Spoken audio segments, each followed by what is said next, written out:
Berarti menurut Anda Pak Jokowi membutuhkan 3 periode untuk kemudian enggak, komunikasi politiknya baik? Enggak. Secara undang-undang saya yakin Pak Jokowi bukan tipe orang yang akan masuk ke 3 periode.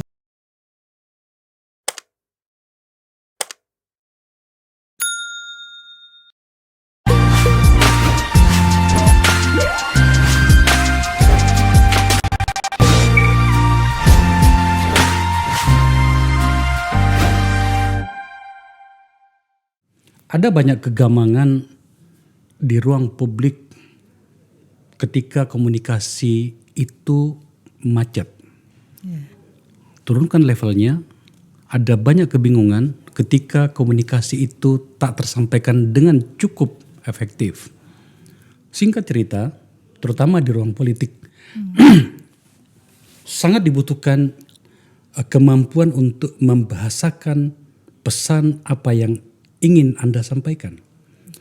Di tempat saya ini, di podcast saya ini, saya telah mengangkat beberapa topik dengan beberapa narasumber yang menurut kami di sini layak untuk menyampaikan pesan kepada para penonton tentang bagaimana sebenarnya pesan itu harus diperlakukan. Bagaimana kemudian kita memaknai yang namanya komunikasi itu, terkhusus lagi komunikasi politik.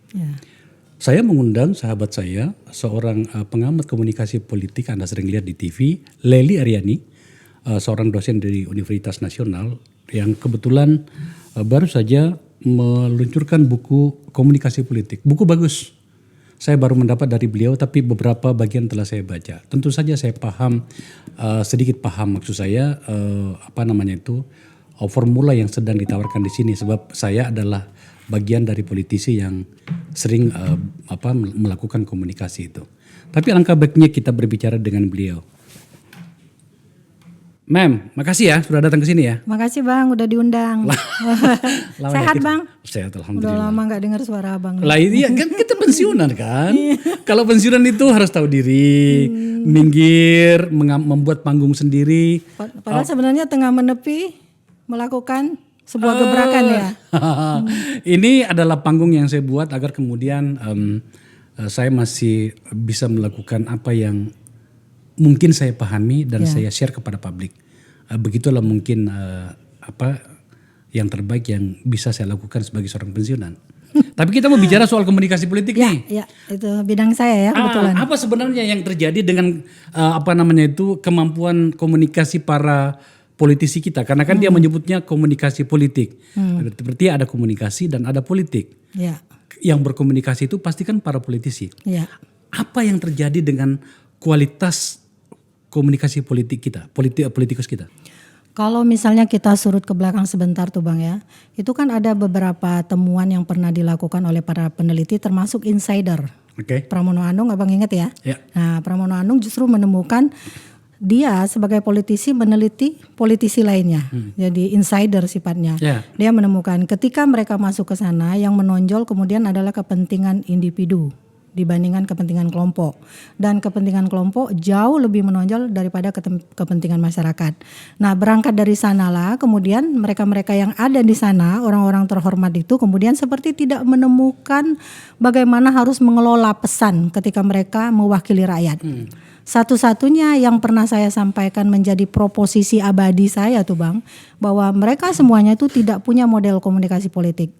Satu-satunya model adalah tidak ada model. Tapi bukan satu-satunya model adalah tidak ada model. Tapi bukankah tidak ada model itu adalah model? Jadi modelnya bernama tidak ada model. Kenapa bisa terjadi demikian? Ini karena terjadi ketidaksamaan istilah panggung politik di kepala masing-masing politisi. Jadi ada politisi yang menamakan ini adalah panggung depan, tapi politisi lainnya menamakan ini panggung belakang. Yang benar yang mana? Bahkan panggung tengah. Gitu ya. Jadi padahal dia satu praksi, satu komisi gitu. Kalau satu komisi bolehlah karena dia berlatar belakangnya praksi yang berbeda. Tapi kalau sudah satu praksi, bukankah mereka itu melakukan sebuah skenario panggung yang otomatis sebenarnya skenarionya sama awal mulanya. Ini maksudnya ini bicara tentang DPR ya? Tentang DPR. Kan Abang tadi nanya itu awal mulanya. Kenapa mereka tidak bisa menyampaikan pesan-pesan politik mereka? Kata-kata ketika mereka menyampaikan pesan politik mereka itu sendiri udah salah tuh Bang. Harusnya bukan menyampaikan, tapi mempertukarkan pesan-pesan politik itu sendiri. Karena konsep tentang menyampaikan pesan artinya komunikasi masih dipandang linear, satu arah doang gitu. Itu kan zaman Orde Baru. nah, pertanyaannya tuh kenapa begitu? Kenapa begitu? Tadi kan pertama persepsi tentang panggung politik yang salah. Yang kedua adalah ketidaksiapan dari masing-masing politisi ketika mereka berubah identitas menjadi wakil rakyat. Apa yang mereka katakan? 1-2 bulan ketika saya berada di sini, saya baru akan belajar. Baru akan belajar tentang apa yang harus saya lakukan di DPR.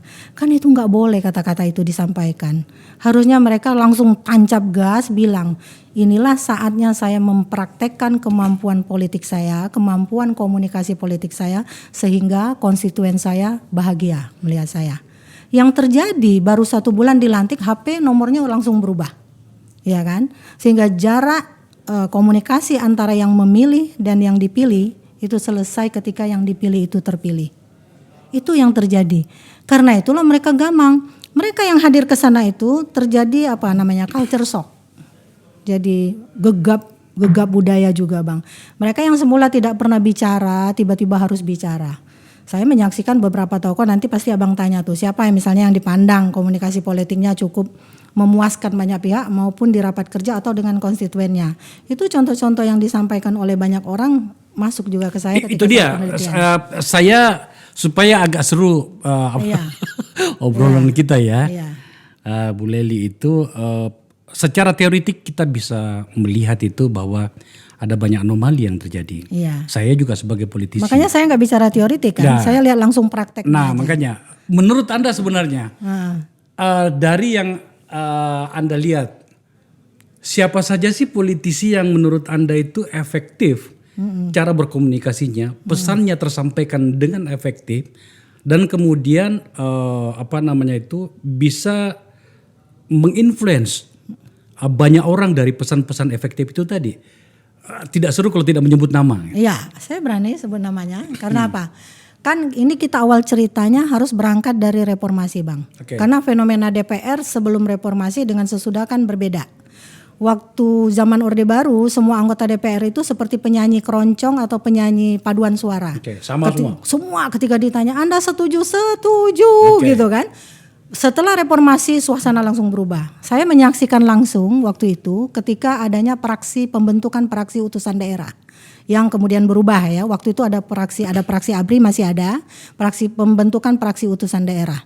Betapa kemudian posisi tawar anggota DPR sama legislatif itu berubah total. Dulu kan legislatif yang tinggi. Setelah reformasi semua anggota DPR seperti ingin unjuk gigi. Mereka waktu itu nggak peduli latar belakangnya apa, karena pada saat itu partai yang banyak mencomot siapapun ke sana. Lalu apa yang terjadi? Yang terjadi adalah orang seenaknya tarik mikrofon, lempar kursi dan seterusnya. Itu yang terjadi, Abang merasakan itu juga kan ketika dalam suasana reformasi itu. Lalu kemudian ketika orang mulai membicarakan kita tidak hanya butuh keberanian otot, tapi otak. Jadi meskipun politik itu tidak bisa berdiri sendiri ya, otak dan otot itu kayaknya harus bermain menurut mereka. Itu terjadi bukan hanya di Indonesia, Bang, tapi juga di luar negeri kan. Itu yang terjadi. Kenapa pesan mereka itu seperti mandek? Karena itu tadi awal masuk ke panggung DPR persepsinya udah salah. Jadi yang tergema itu adalah saya adalah orang yang terhormat, di mana semua posisi saya harus dihormati. Karena itu mereka berani dengan siapapun. Bahkan saat itu penelitian saya selanjutnya tuh, Bang, mereka tidak akan melaksanakan rapat kerja kalau seandainya yang datang itu bukan menteri. Misalnya yang datang sekjennya dan sebagainya. Dan mereka berani bentak-bentak gitu karena memang dilindungi oleh undang-undang. Nah, keadaan semacam ini kan tidak semua berlaku. Maka orang-orang tertentu saya tanya nih kepada mitra kerjanya. Siapa anggota DPR yang menurut Anda bahasa komunikasi politiknya nyampai, pesannya tertukar, tapi mereka membuat Anda bisa mengemukakan tidak merasa tertekan. Waktu itu contohnya salah satunya Ali Maskur Musa. Waktu itu ya, Bang ya. Bergeser ke depan pergantian anggota DPR dan sebagainya, Abang termasuk salah satunya. Saya? Salah satunya. Salah duanya kan banyak tuh, salah duanya. Kok bisa nama saya biasa aja? Iya, karena apa? Karena kan agregasi kepentingan rakyat itu yang tidak dipahami oleh sebagian besar. Ada waktu itu ada 500 orang, berubah menjadi 550. Tapi berapa orang yang berani ngomong di DPR itu ketika rapat kerja misalnya? Ada yang selama rapat kerja hanya diem aja tuh Bang, cuma buka HP sampai kemudian ketahuan tuh, yang ketahuan lagi buka HP film porno dan sebagainya. Tapi yang terjadi mereka-mereka yang di dalam diam ketika keluar dari ruangan itu mematut-matut diri seolah-olah semua simbol itu melekat pada dirinya. Dan mereka ngomong, kita di dalam tadi bicara ini, bicara itu dan sebagainya. Padahal tidak sama sekali. Dan rakyat kan meneropong semuanya. Makanya tadi yang dulunya waktu awal-awal reformasi Ali Maskur Musa. Tapi ada juga anggota DPR tentu karena ini bukan konotasi yang baik. Ketika dia bicara siapa di antara anggota DPR yang 500 ini yang berani menghadap pendemo kecuali saya. Itu kan perlu saya lakukan triangulasi data itu. Saya tanya nih rekan sepraksinya, gimana menurut Anda teman Anda? Itu karena literasi politik mereka dia yang dangkal. Artinya tidak semua orang yang berani ngomong di DPR itu pesannya tertukar. Bahkan dipahami rekan sepraksinya pun gak sampai, apalagi pesannya sampai kepada rakyat. Jadi salah satunya waktu zaman awal reformasi itu Ali Maskur Musa, sesudahnya Akbar salah satunya, Akbar Faisal. Yang lain? Yang lain banyak juga, cuma paling bisa dihitung dengan jari. Waktu itu Marwar Siait, itu juga pesannya yang bisa dimaknai katanya. Karena apa? Tuturnya juga mungkin jedanya kalimat yang akan disampaikan seperti apa itu nyambung. Lalu kemudian mereka bisa memaknai pesan itu. Karena itu saya mengatakan sebenarnya tidak ada dikotomi antara partai politik A atau partai politik B berlatar belakang nasionalis atau bukan yang komunikasi politiknya bagus atau tidak. Jadi orang dari partai yang berbasis agama sekalipun bisa aja komunikasi politiknya tidak mencerminkan idiom-idiom kepartaiannya. Nah Bang Akbar waktu itu Golkar ya sebelumnya? Saya di Hanura dan kemudian ya. di Nasdem ya. Iya, di Nasdem. Gini Mbak Leli. Kami pernah mengangkat tema-tema seperti ini. Karena menurut saya penting sekali. Iya. Seorang yang menyebut dirinya politisi bisa dan mampu membahasakan pikirannya sendiri.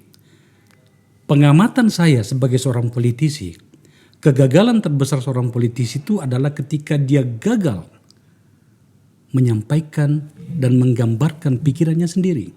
Dan itu banyak sekali. Dan kemudian juga kalau makanya kan dari 550 kan cuma 2, 3, 4 orang bisa dihitung jari. Iya, itu di beberapa episode yang lalu juga itu saya bahkan menyebutkan nama. Di masa fase-fase akhir Orde Baru itu kan kita mengenal para jagoan, para singa panggung gitu ya. Katakanlah misalnya singa-singa parlemen ya.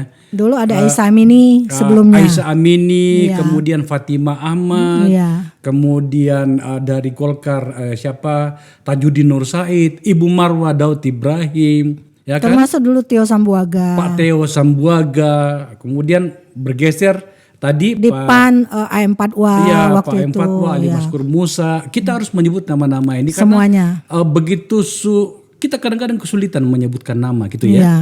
Untuk orang-orang yang seperti kualifikasi yang kita bicarakan. Padahal saya tulis di buku saya itu. Nah, kemudian masuk ke fase-fase berikutnya muncullah orang seperti Fahri Hamzah. Saya bahkan harus memuji sahabat saya ini bahwa tampaknya akan kesulitan lagi kita menemukan orang dengan determinasi seperti Fahri Hamzah yang tak pernah mau menjebakkan diri pada problem personal ketika dia mengemukakan sesuatu. Ada Fadlison dengan seluruh karakternya, kemudian Budiman Sujatmiko, termasuk Adian barangkali yang junior dari kita ya gitu ya. Nah ini kan mau pemilu Mbak Leli. Saya berharap kita maju selangkah, terutama dalam hal komunikasi politik ini. Jangan lagi kemudian ada orang yang begitu bangga menepuk dada bahwa saya politisi, tapi kita tidak pernah tahu apa di pikirannya. Kita tak pernah paham apa yang dia yakini sebagai politisi. Kita tak pernah bisa mendengarkan secuil pun kutipan tentang dia memikirkan tentang Indonesia dan seterusnya. Itu yang alasan saya mengajak Anda untuk kemudian memberikan kita sebuah garis bawah tentang kualifikasi politisi yang kita inginkan. Kita masih bicara tentang di DPR ya. Kasus terakhir ini yang saya juga sampai berkomentar ya. Kasus terakhir itu adalah sergapan seorang anggota fraksi PDIP kalau nggak salah pada rapat kerja dengan Menteri Pertanian yang kemudian menyebutkan kalimat Jangan sampai kita salah makan obat. Saya tidak terlalu paham apa konteks pembicaraannya karena saya harus mendengarkan berkali-kali. Tapi tampaknya itu dia mengkritisi Kementerian Pertanian karena ada beberapa kebijakan Kementerian Pertanian yang dianggap tidak cukup efektif. Tapi kemudian Pak Menteri Pertanian, Saudara Syahrul Yassin Limpo, itu melakukan reaksi yang sama kerasnya dengan itu. Menurut saya wajar saja karena ini adalah ruang politik ya. Mungkin Pak Menteri itu merasa sergapan dari anggota DPR ini terlalu kasar gitu ya. Yeah. Nah, meskipun sebenarnya saya bahkan membayangkan karena ini permainan politik, ini adalah bahasa politik, ini adalah argumen-argumen politisi, bisa dijawab barangkali mungkin saja kita salah makan obat, tapi kan formula obatnya kan dari Anda kan kira-kira gitu kan. Bisa dibalikin. Iya bisa dibalikin. Nah contoh seperti ini yang menurut saya tampaknya kita harus terus membicarakan bagaimana kualitas komunikasi politik kita agar kemudian kita naik lebih jauh. Yeah. Saya mau menjelaskan juga sedikit sebelum Anda menjelaskannya bahwa yang paling membuat aku menderita selama di parlemen itu adalah bagaimana nama-nama binatang itu berseliweran di dalam ruang-ruang konstitusi. Saya juga. Iya, saya sangat menderita dengan itu. Yeah. Sementara katakanlah misalnya kalau kita belajarlah di parlemen Inggris. Contoh misalnya itu tak ada kata no di sana. Padahal no atau tidak itu biasa saja. Sebuah kata yang kita terima sebagai sebuah kewajaran. Tapi mereka menggunakan satu kata yang lebih tinggi derajatnya dari kata no dengan mengatakan nay. Itu pelafalan dan itu kita bisa melihat bagaimana keadaban politisi itu. Pertanyaan saya untuk bagian parlemen ini, kenapa kita begitu menderita dalam berkomunikasi setidaknya pada ruang parlemen kita yang ada sekarang? Ya, pertama memang sepertinya kan orang-orang tertentu di parlemen itu juga seperti dijadikan media darling tuh Bang. Oke. Ya, kenapa dijadikan media darling? Karena saya pernah mencoba itu menawarkan beberapa orang untuk ditampilkan di media. Tapi ketika mereka ditampilkan satu kali, itu media justru tidak berminat lagi. Kenapa mereka tidak berminat? Karena bahasa komunikasi politik yang mereka gunakan itu jangankan nyampai kepada pemirsa, nyampai kepada orang-orang di lingkaran media saja nggak nyampai. Kenapa dia menjadi politisi kalau begitu? Enggak tahu saya. Tadi kan katanya udah jamak di Indonesia ini orang bisa jadi, abang kenapa gagal masuk ke parlemen sekarang? Pertanyaannya mungkin bisa dibalikin ke situ kan. Nah mungkin rahasia itu yang bisa tidak terjadi seandainya orang-orang tuh berpikir ini adalah orang-orang potensial yang bisa masuk ke parlemen yang bisa mewakili kita. Seandainya itu dipikirin, saya kira abang pasti lolos lagi. Tapi ingat, ini juga kegagalan di partai politik. Oke, kita masuk pada partai politik. Partai politik. Saya pernah berpikir suatu saat partai politik itu seperti menjadi sistem manajerial. Gitu loh Bang. Jadi dia tidak perlu menyebut seorang Akbar Faisal yang sebelumnya mungkin tidak dikenal. Tapi waktu itu abang ada di partai itu. Lalu Akbar Faisal itu ngomonglah soal apa aja yang berpihak ke rakyat. Dengan bahasa komunikasi politiknya yang tertukar. Pesannya yang nyambung. Bukan hanya sampai tapi nyambung. Lalu kemudian orang bertanya itu siapa ya? Lalu Golkar ya, Hanura waktu itu mengatakan ini Akbar Faisal dari partai kita. Harusnya seperti itu yang terjadi. Ini kan tidak. Jadi sehingga apa yang terjadi ketika orang-orang yang ada di DPR itu adalah hasil proses yang tidak melalui proses meretrokrasi, itulah yang terjadi. Gimana dengan partai politik? Kita tadi sudah maju selangkah. Komunikasi politiknya parpol ini bagaimana Mbak Lili? Karena gini loh. Sampai sekarang saya masih menyaksikan partai-partai politik yang mengatakan partai kader tidak punya kader untuk maju. Coba Bang bayangin. Mereka itu hanya berpikir bagaimana menampilkan orang-orang populer tanpa berpikir apakah dia elektabilitasnya bisa masuk atau tidak. Karena apa? Karena yang mereka pikiran ini orang populer pasti masuk. Sehingga orang-orang yang berdarah-darah membangun partai dari bawah yang sebenarnya dikenal oleh masyarakatnya untuk dipilih tidak dimasukkan ke dalam daftar urut. Itu untuk DPR RI. Bagaimana dengan yang parlemen di daerah? Di daerah juga itu terjadi. Ya, jadi ada beberapa orang yang sangat saya kenal dan mungkin dia mantan aktivis juga. Bahkan dia mungkin katakanlah dari keturunan orang berada. Tapi dia tidak disalahkan oleh partai tertentu karena ada titipan dari pusat bahwa di daerah itu caleg yang nomor itu harus dia. Menurut Anda, partai politik yang paling bagus mengkomunikasikan dirinya ke ruang publik itu siapa? Kalau menurut saya sama saja. Oh. Sama saja. Jadi karena apa? Justru yang harus saya nilai sekarang, mana partai politik yang berani mempromosikan kadernya. Golkar yang segede itu, yang sudah mereka mempromosikan kadernya kok. Soal efektif atau tidak, berhasil atau tidak itu adalah hal yang lain. Ya, tapi caranya kan saya bilang tadi, karena tidak jadi sistem manajerial. Harusnya setiap partai politik punya orang yang masuk elektabilitas tinggi. Ini yang masuk siapa? Anies kan, yang bukan dari partai politik. Dalam lingkaran survei seperti kalau itu. Menurut Anda kenapa Anies jadi problem? Maksudnya bukan Anies jadi problem. Kenapa partai politik itu tidak bisa memunculkan kadernya seperti masyarakat dalam survei memunculkan Anies? Oke. Itu yang terjadi. Menarik. Kan. Harusnya. Menurut Anda kenapa?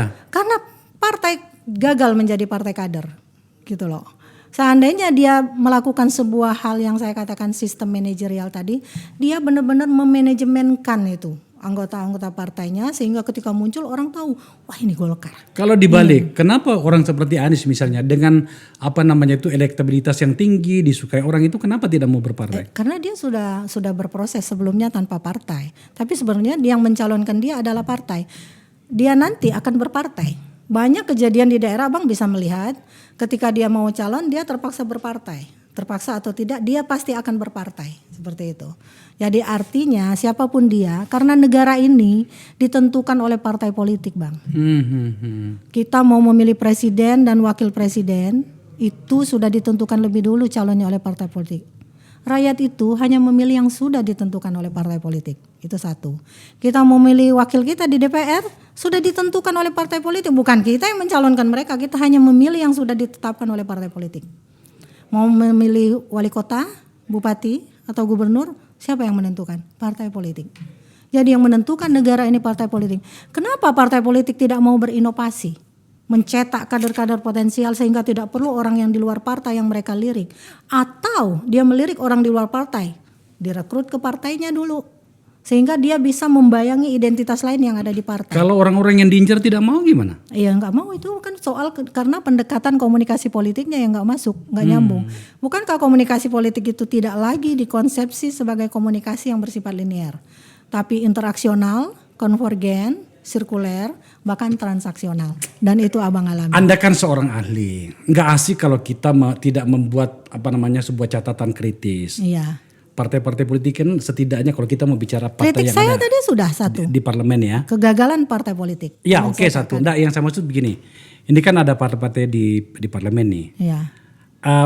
Mungkin sudah saatnya kita harus membuat sebuah terobosan bagaimana menilai, dalam hal ini kita sedang berbicara tentang komunikasi politik, bagaimana menilai kualitas dan kemudian masuk pada kualifikasi mana partai-partai politik itu menyampaikan pesan-pesan yang ingin mereka sampaikan kepada masyarakat atau publik.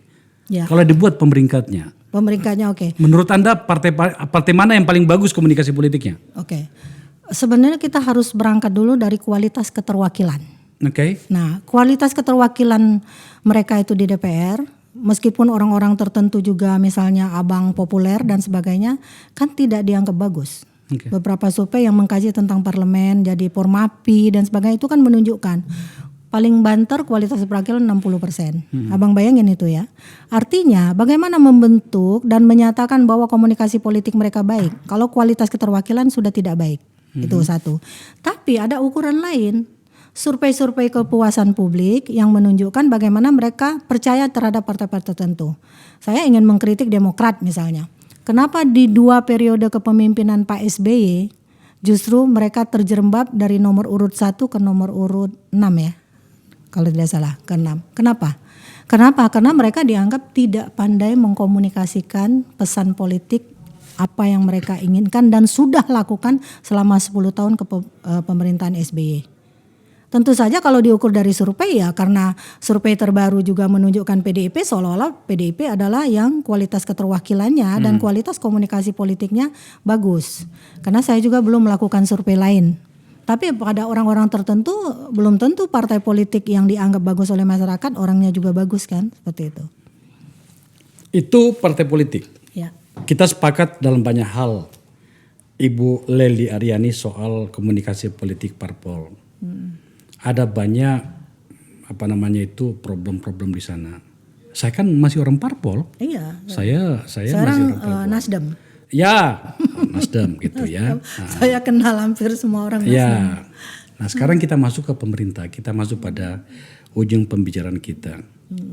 Menurut Anda, kualitas komunikasi politiknya pemerintah ini berada pada level mana? Kalau kita mau bikin range 1 sampai 10. Presentasi maksud Abang. Iya, range-nya 1 sampai 10 itu pemerintah itu mendapatkan poin berapa dalam hal komunikasi politik. Nanti kita bicara varian-variannya. Oh ya. Kan sepanjang pemerintahan Jokowi dari awal berkuasa, ketika beliau masih bersama Pak JK dan sekarang sama Pak Maruf Amin, kan saya juga selalu mengkomunikasikan itu di banyak media. Saya katakan yang lemah adalah pada kualitas komunikasi politik dan publik pemerintah. Kenapa? Nah, variannya mau dibicarain nggak? Pada sektor mana? Katakanlah misalnya kalau kita bicara pemerintah, kan ada lembaga kepresidenan, ada lembaga kementerian, ada lembaga lainnya. Itu yang pada bagian mana yang paling parah? Awal Jokowi berkuasa. Dulu kan tadi juga Abang mengatakan kita tidak bisa menyamakan gaya komunikasi politik seseorang atau sekelompok orang, termasuk partai sekalipun. Karena itu kita bangga bahwa tiap kepemimpinan pasti punya gaya komunikasi politik yang berbeda. Soekarno beda, ya kan? Soeharto beda, Habibie beda, Gus Dur beda, Bu Mega beda, SBY beda, Jokowi juga beda. Dan itu sudah nggak bisa kita ganggu gugat karena itu gaya komunikasi politik mereka. Tapi kemampuan komunikasi politik juga berbeda-beda, berbeda-beda. Kita masuk pada Jokowi saja ya. Awal mula Jokowi berkuasa itu terjadi seperti modeling peniruan-peniruan. Karena Jokowi itu dianggap sebagai orang yang merakyat. Waktu itu seolah-olah semua menteri-menterinya ingin bersikap seperti Jokowi. Abang ingat nggak waktu Menteri Tenaga Kerja kalau nggak salah itu sampai manjat pagar di dekat bandara? Itu kehebohan serta-merta terjadi. Nah itu yang pertama. Jadi seperti ini loh. Kalau Presentasi itu, diri. Aku tahu, siapa namanya? Tenaga kerja ya. Ya, kalau dia itu bukan karena mau ikut-ikutan Pak Jokowi. Memang orangnya memang anak preman juga itu, sahabat saya itu. Iya, tapi seolah-olah seperti ingin menampilkan gaya belusukan yang populer waktu itu. Nah itu kan heboh banget, bukan hanya partai politiknya yang heboh, media. Bukan preman sih, orangnya memang pokoknya asik lah dia karena dia pemain musik juga soalnya. Iya. Kalau orang mau menganggapnya semi-semi premanisme juga nggak apa-apa misalnya. Dia juga bahagia banget, bukan preman yang negatif maksudnya kan. Nah, lalu kemudian ada banyak kelompok kepentingan dalam komunikasi politiknya yang seolah-olah pengen one man show gitu loh Bang. One man show. Karena dia menteri, dia pengen menampilkan gaya komunikasi politik yang seolah-olah direstuin Pak Jokowi juga dan sebagainya. Dan ketiga, Pak Jokowi itu terlalu menjadi orang yang kompromi waktu itu di periode pertama itu.